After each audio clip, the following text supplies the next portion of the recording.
रामपुर का माहौल दिखाना चाहूँगा मैं। आप देख लीजिए, पहले सुरक्षा के जो बेहतर इंतजाम है वो यहाँ पर देख लेते हैं और उसके बाद जो एसपी रामपुर है अशोक कुमार शुक्ला जी, वो भी यहाँ पर हैं, उनसे हम बात करेंगे और जो तमाम सुरक्षा इंतजाम है उनके बारे में हम उनसे बातचीत करेंगे।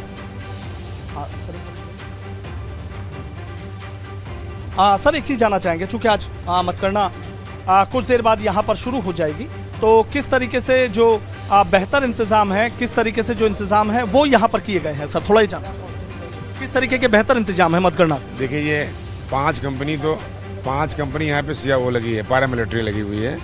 करीब 2500 का हमारा फोर्स है और 10 या 100 बाहर से हमने मंगाए हैं जो बाहर अपना देखते रहेंगे। कुल मिला के बहुत सुनियोजित तरीके से सुव्यवस्थित प्रोग्राम है यहाँ पे और ड्यूटियाँ लगाई गई हैं। आप भी देख रहे होंगे, बहुत शांतिपूर्ण तरीके से सारे कार्मिक अंदर आ चुके हैं, ड्यूटियाँ अपने पॉइंट पे खड़ी हो चुकी हैं, अधिकारी हमारे आ चुके हैं सब। मैं वो उम्मीद करता हूँ टाइमली शुरू हो जाएगी, टाइमली समाप्त हो जाएगी, पूरी शांति व्यवस्था रहेगी। सर जुलूस पर पूरी तरीके से पूरी पाबंदी है, कोई विजय जुलूस नहीं निकलेगा। जो जीतता है अपना सर्टिफिकेट ले अपने घर जाए। जश्न मनाने में कोई पाबंदी नहीं है, लेकिन कभी कभी उसे कोई विडंबना शुरू हो जाती है, इसलिए उनसे अनुरोध है कि वो जश्न नहीं मनाएंगे, कोई भी जीत है, और अगर नहीं मानेंगे तो हमको सख्ती करेंगे। क्योंकि उससे कोई विडंबना नहीं उत्पन्न होनी चाहिए। अच्छा सर, एक चीज़, जैसे चूंकि वोट कम पड़ी थी, कितना एक वक्त आप मान के चल रहे हैं, चूंकि तमाम लोगों से बात भी होंगी प्रेक्षक, कितने वक्त तक तस्वीर साफ? तस्वीर मैं समझता हूँ 2 बजे तक ठीक हो जाएगी, क्लियर हो जाएगी, 2 बजे तक साफ हो जाएगी कौन जीत रहा है कौन हार रहा है। तो देखो, जीतने हारने का मतलब ये नहीं होता। जीतने वाला जब कुछ इधर उधर बोलता है तो हारने वाले को चुभता है। जीतने वाले की जिम्मेदारी होती है कि हारने वाले के प्रति कोई ऐसा कटु वचन न कहे जो उसे पीड़ा दे। ये मैं उम्मीद करूँगा उनसे। अच्छा, हमने भी देखा कि चाहे इस मंडी परिसर से बाहर की बात कर लें, 3 लेयर सुरक्षा की गई है, बिना इजाजत के तो परिंदा भी पर नहीं मार पाए। देखिए, ऐसा है ना कि हमारा आइसोलेशन गार्डन है, इनर गार्डन है, आउटर गार्डन है, और ईवीएम को लेके जाने वाले के साथ गार्ड लगा हुआ है। काउंटिंग पंडाल में फोर्स है, सारे जो सीट्स हैं वहाँ पे फोर्स है। सॉरी, पूरा इंतजाम किया गया है।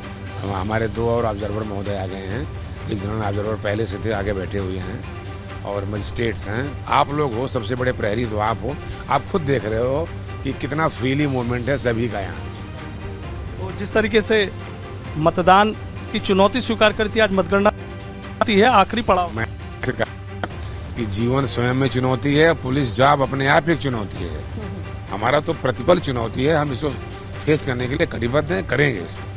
बहुत बहुत शुक्रिया। तो देखिए, एसपी रामपुर हैं अशोक कुमार शुक्ला जी, इनको आपने सुना, कह रहे हैं कि हर चुनौती को स्वीकार करते हैं। एक बार फिर मैं आपको तस्वीरें दिखाना चाहूंगा। अब आपको मतगणना स्थल पर लेकर चलता हूं कि जिस जगह काउंटिंग होनी है, तमाम जहां पर जो टेबल्स हैं वो लगाई गई हैं। दूर से ही आप देख लीजिए, जहां भी आपकी नजर जाएगी आपको पैरामिलिट्री फोर्स संगीनों के साए में पूरी तरीके से मतगणना हो रही है।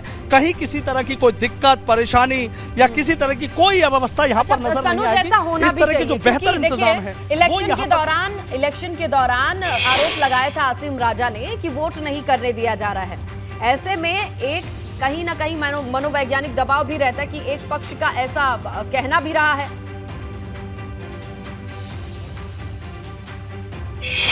हाँ बिल्कुल, देखिए आपने सही कहा। जिस दिन मतदान हुआ था तो उस दिन आसिम राजा साहब के तमाम आरोप थे, चाहे आजम खां की बात हो या उनके बेटे अब्दुल्ला आजम की बात हो। तमाम लोगों का आरोप था कि मतदाताओं को निकलने नहीं दिया जा रहा, वोटिंग प्रतिशत इसलिए कम है। और उन्होंने ये भी कहा था कि एबीपी गंगा जिस तरीके से दिखा रहा है कि मतदान केंद्र खाली पड़े हुए हैं, बिल्कुल निष्पक्ष खबर दिखा रहा है, ये भी उन्होंने कहा था। लेकिन आज अभी आसिम राजा साहब से हमने बात की थी तो उनका कहना था कि नई मतगणना पूरी तरीके से निष्पक्ष होगी और साइकिल दौड़ती हुई दिल्ली की तरफ चली जाएगी।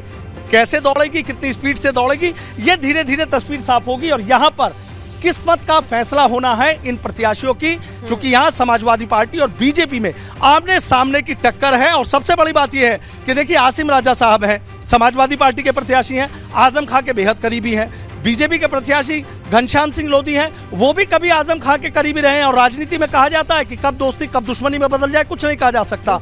मौका बीजेपी ने दिया तो वहां पर पहुंच गया। और उनके लिए ये भी था कि आजम खां साहब उनका टिकट जो है वो करा के लाए थे, हेलीकॉप्टर से टिकट। ये भी एक मिसाल थी कि जब उनका एमएलसी बनवाया था तो उनके लिए हेलीकॉप्टर से टिकट लेकर जो है वो आजम खां साहब आए थे। और अब उन्हीं के सामने प्रतिद्वंदी हैं। तो कहीं ना कहीं ये बात जरूर निकलकर सामने आ रही है। और ये भी हो रहा है कि आजम खां के ही दोनों कहीं ना कहीं उनके चहेते रहे हैं। अब उन दोनों में से कौन रामपुर का राजा होगा, कौन रामपुर की जंग जीतेगा, इस पर सबकी नजरें टिकी हुई हैं।